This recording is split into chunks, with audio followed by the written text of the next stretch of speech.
بسم اللہ الرحمن الرحیم۔ السلام علیکم ورحمۃ اللہ وبرکاتہ۔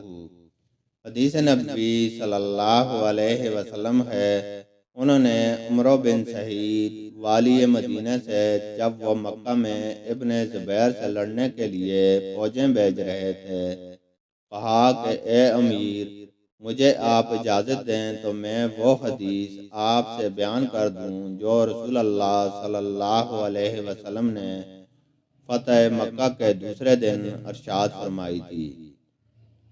اس حدیث کو میرے دونوں کانوں نے سنا اور میرے دل نے اسے یاد رکھا ہے، اور جب رسول اللہ صلی اللہ علیہ وسلم یہ حدیث فرما رہے تھے تو میری آنکھیں آپ صلی اللہ علیہ وسلم کو دیکھ رہی تھیں۔ آپ صلی اللہ علیہ وسلم نے پہلے اللہ کی حمد و ثنا بیان کی، پھر فرمایا کہ مکہ کو اللہ نے حرام کیا ہے، آدمیوں نے حرام نہیں کیا۔ تو سن لو کہ کسی شخص کے لیے جو اللہ پر اور یوم آخرت پر ایمان رکھتا ہو، جائز نہیں ہے کہ مکہ میں خون ریزی کرے یا اس کا کوئی پیڑ کاٹے۔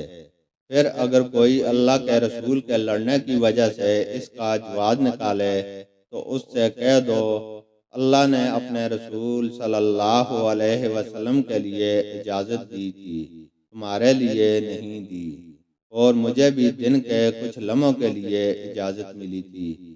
آج اس کی حرمت لوٹ آئی جیسی کل تھی، اور حاضر غائب کو یہ بات پہنچا دے۔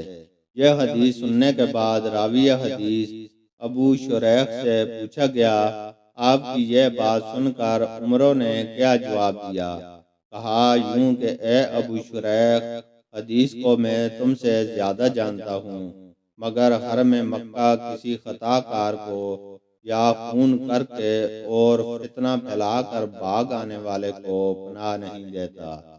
اللہ تعالیٰ سے دعا ہے کہ وہ ہمیں قرآن اور حدیث کو سننے، سمجھنے اور اس پر عمل کرنے کی توفیق عطا فرمائے، آمین۔